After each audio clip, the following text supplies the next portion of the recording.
ఓం శ్రీ మాత్రే నమః. నమస్కారం గురుగారు. నమస్కారం అమ్మ. ఓం శ్రీమాత్రే నమః. గురుగారు, ఈ జూన్ మాసంలో నవగ్రహాల స్థితిగతుల ఆధారంగా ద్వాదశ రాశుల వారికి ఏ విధంగా ఉంటుందో తెలియజేయండి. తప్పకుండా.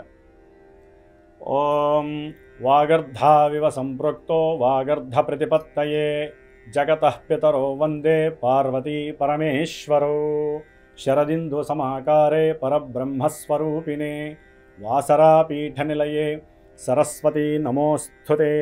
శ్రీ జ్ఞాన సరస్వతీ దేవ్యే నమః.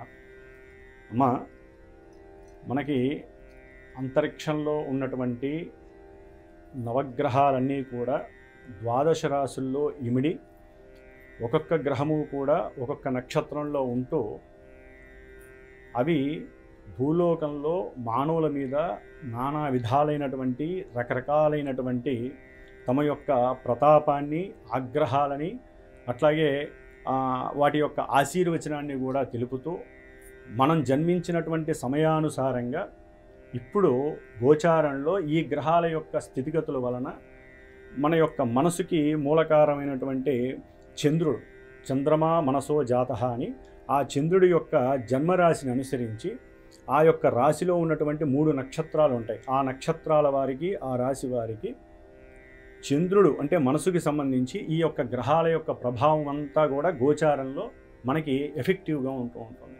అంటే మనకి అశ్విని నుంచి రేవతి నక్షత్రం వరకు 27 నక్షత్రాలు కూడా ఈ 12 రాశుల్లో ఉండి మనకి ముఖ్యంగా మేషరాశి, వృషభ రాశి ఈ విధంగా ఉంటాయి. ఇప్పుడు ప్రజెంటు జూన్ ఫస్ట్ నుంచి కూడా జూన్ 30వ తేదీ వరకు సూర్య భగవానుడు అనంత విశ్వంలో ఈ గ్రహాలన్నిటికీ మూలంగా ఉన్నటువంటి పెద్ద గ్రహము ప్లస్ ముఖ్యంగా పెద్దవాడైనటువంటి ఆ సూర్య భగవానుడు వృషభ రాశిలో మనకి 14వ తారీఖు వరకు ఉండి 15వ తేదీ నుండి కూడా మిథున రాశిలోకి వస్తున్నాడు. ఎప్పుడు 30వ తారీఖు వరకు ఆయన అక్కడ ఉంటాడు. అంటే దాదాపుగా ఈ జూన్ మాసంలో ఆయన 2 రాశుల యొక్క ఫలితాలని ప్రసాదిస్తూ ఉంటాడు. అట్లాగే మనకి అతి శీఘ్రమైనటువంటి గ్రహం బుధగ్రహం.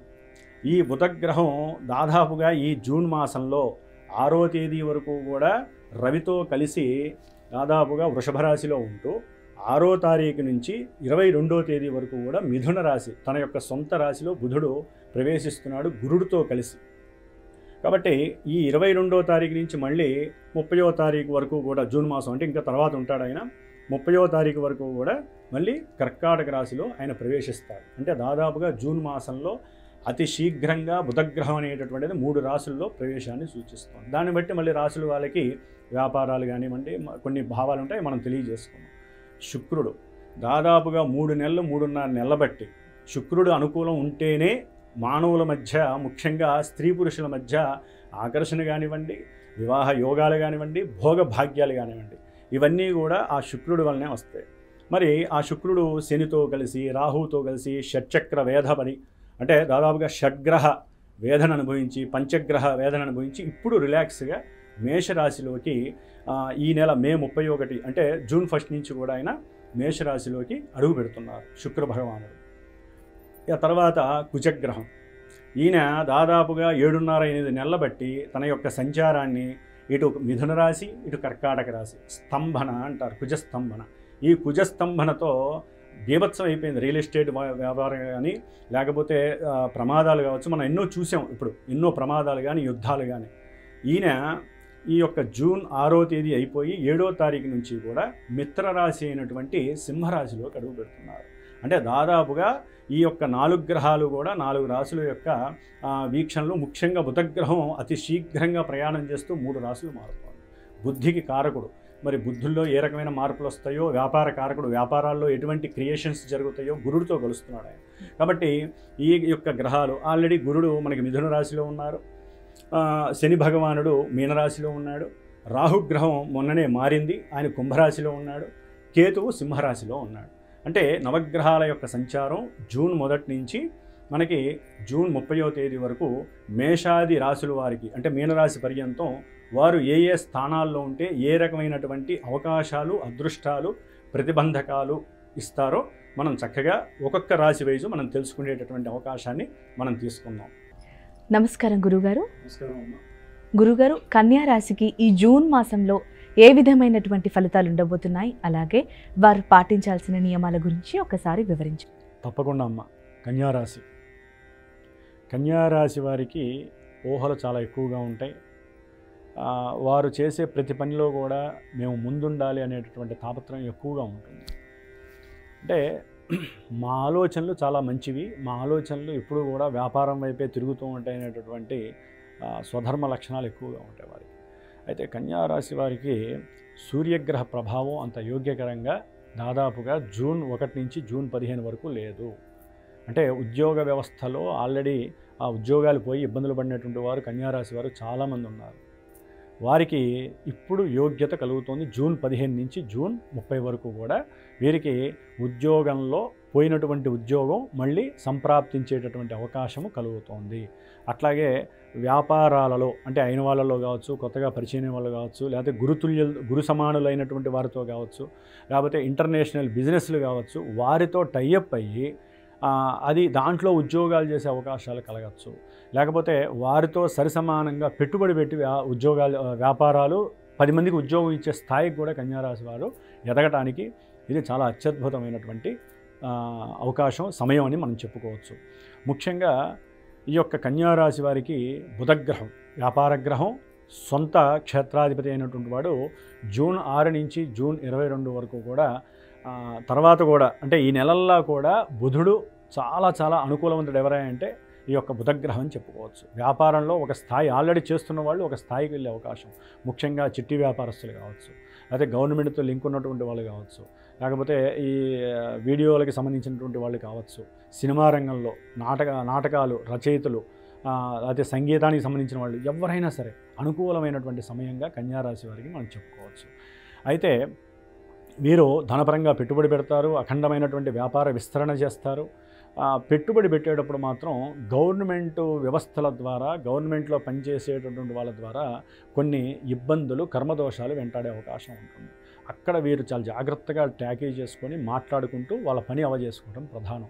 వాళ్ళతో తిరగబడి మాట్లాడి కోపావేశాలు వస్తే మటుకు వాళ్ళతో చర్చించేటప్పుడు అధికారం దర్పంతో కనుక మాట్లాడితే కుజుడు చీల్చి చెండాడేస్తారు కన్యారాశి వాళ్ళని. ఎందుకంటే కుజకేతువులు 12లో ఉన్నారు, ఇదొకటి గుర్తుపెట్టుకోవాలి. చాలామంది కూడా కుజకేతువులు 12వ రాశిలోకి జూన్ 6 నుంచి కుజుడు సింహరాశిలోకి వచ్చేసి కేతువుతో ఆల్రెడీ కేతు వెళ్ళిపోయాడు. వీళ్ళిద్దరూ కలిసి పెట్టే పెట్టుబడిలో సరైన ఆలోచన లేకపోతే, ఇష్టం వచ్చినట్టు అవతల వాడితో మాట్లాడితే, అంతరంగా ఒక ఆలోచన పెట్టుకొని నా అంతటి వాడు లేడు అని చెప్పి ఇష్టం వచ్చినట్టుగా నేనే గొప్పవాడిని అనుకుంటే మటుకు వీరు పెట్టిన పెట్టుబడులకి సరైనటువంటి ధనాదాయం ఉండదు, మొత్తం మునిగిపోయే అవకాశం ఉంటుంది. అయితే కన్యారాశి వారికి ఎందుకంటే సప్తమంలో శని భగవానుడు కూడా చక్కగా చూస్తూ ఉంటాడు ఈ యొక్క దానివల్ల ఏంటంటే పెట్టుబడిలో కనుక సరైన ప్రణాళికలు, సరైనటువంటి మేధోమథనం అంటారు. అంటే వారికి ఉన్నటువంటి ప్రజ్ఞ, విశాలమైనటువంటి ఆలోచనల ద్వారా ప్రణాళికలు ముందుకు తీసుకెళ్ళాలి. సరైన ప్రణాళిక రాసుకోకపోతే మటుకు పడేస్తారు. ఇటు కుజుడు అటు శని, పూర్తిగా నష్టపోయే అవకాశం ఉంటుంది. కాబట్టి 6లో కన్యారాశి వారికి రాహు ఉన్నాడు, సరే శత్రు రోగ నివృత్తి జరుగుతుంది అని మనం అనుకుంటాం. కానీ ఆ అధిపతి సప్తమంలో ఉన్నాడు కాబట్టి భార్యాభర్తలు కొంచెం అన్యోన్యంగా ఉండడానికి గట్టి ప్రయత్నం చేయాలి, సంకల్పాన్ని సిద్ధింపజేసుకోవాలి. ఎందుకంటే కుజకేతువులు శని వీళ్ళకి బాగా సత్సంబంధాలు ఉండటం వలన కోర్టు కేసులు, లీగల్ సమస్యలు పట్టాన్ని తెమలకుండా ఇంకా గొడవలు ఎక్కువ అవటం, దాని ద్వారా ఇబ్బందులు పడటం, తండ్రి యొక్క ఆరోగ్యం క్షీణించటం, లేకపోతే చేసే ప్రయాణాల యందు ఎన్నో అగాధాలు ఇబ్బందులు కలగటం, ప్రమాదాలు జరగటం, ఇలాంటివి జరగడానికి అవకాశం ఉంటుంది. కాబట్టి ఈ యొక్క కన్యారాశి వారు శుక్రగ్రహ అనుగ్రహంతో ఆకస్మికంగా విశేషమైనటువంటి ధనలాభము, భార్యాభర్తలు ఎవరైతే ఉద్యోగాలు చేస్తున్నారో భార్యకు కూడా ఉద్యోగం రావటం, కన్యారాశి వారికి లేకపోతే భర్తకు ఉద్యోగం రావటం, పోయిన ఉద్యోగం రావటం, వీటి ద్వారా చక్కటి ఆకస్మిక ధనలాభం, అంటే ఒకరి నుంచి ఒకరికి ధనాదాయం పెరుగుతోంది, ఉద్యోగాలు మార్పులు జరుగుతున్నాయి. అట్లాగే కొత్త కొత్త వ్యాపారాల్లో కొంత అనుకూలతలు కలుగుతున్నాయి. కాకపోతే చేసే ప్రయాణాలకి కొంత ఆకస్మికంగా ప్రయాణం అనుకుంటారు భార్యాభర్తలు, అక్కడ ఇద్దరి మధ్య సరైనటువంటి సమన్వయం, మాట సమన్వయం ఉండదు, దాంట్లో ఫెయిల్ అవుతుంది, ఆ టికెట్లు క్యాన్సిల్ అవ్వడం, ధనం నష్టపోవడం ప్రయాణాలకు సంబంధించి. ఈ విధంగా కుటుంబంలో కూడా వీరికి ఆకస్మికంగా వీరికి ఉన్నటువంటి చొరవ ముఖ్యంగా స్త్రీలు ఆ కుటుంబంలో తొందరపడే లక్షణం ఉందనుకోండి, మాటల పరంగా కానివ్వండి, లేకపోతే వాళ్ళ ఆలోచన విధానం కాస్త ఇబ్బందులు పడే అవకాశం ఉంటుంది, ధనపరంగా కానీ, లేకపోతే వారి యొక్క తొందరబాటుతనమే వారికి ధనాన్ని నష్టపోయే పరిస్థితిని ఇస్తుంది. భార్యాభర్తల మధ్య అగాధాలు వస్తాయి. కాబట్టి కన్యారాశి వారు ముఖ్యంగా శనిగ్రహ వేధా దోష నివారణార్థమై శనిగ్రహానికి సంబంధించిన స్తోత్రాన్ని నీలాంజన సమావాసం చదవండి. రోజుకి ఒక 19 సార్లు చదవండి. ముఖ్యంగా కుజకేతువులకి సంబంధించిన జపాలు చేయించుకోండి, దానాలు ఇచ్చుకోండి. కుజుడికి కందిపప్పు అన్నం రూపంలో పెట్టండి, కేతువు పెట్టండి, ఆదివారం పూట చేయండి. ఈ విధంగా కాబట్టి అనుకూలంగా ఉంది. కన్యారాశి వారికి చాలా అనుకూలమైనటువంటి కాలం నడుస్తుంది. ఈ కుజకేతువుల వలన శని వలన కాస్త ఇబ్బందికరమైనటువంటి పరిస్థితి. చదువుకునేటటువంటి విద్యార్థులు కనుక సరిగ్గా కనుక వారి యొక్క ఆలోచన శక్తి సరైన ప్రణాళిక లేకపోతే మటుకు వారు అనుకున్న స్థాయికి మార్కులు రాకో, దూర ప్రాంతాలకి వెళ్ళడానికి ఓరల్గా వాళ్ళు సమాధానం చెప్పలేకో, ఆలస్యమే అంటే వారికి వచ్చే ఆలోచన ఫాస్ట్గా రాకుండా నిదానంగా వచ్చే అవకాశాలు ఉన్నాయి. కాబట్టి ఈ విధంగా చిన్న రెమెడీస్ చేసుకొని బయటపడడానికి చూసుకోవాలి. ఓం శ్రీమాత్రే నమః. కన్యా రాశి గురించి చాలా చక్కగా వివరించారు గురువుగారు. ధన్యవాదాలు. సంతోషం.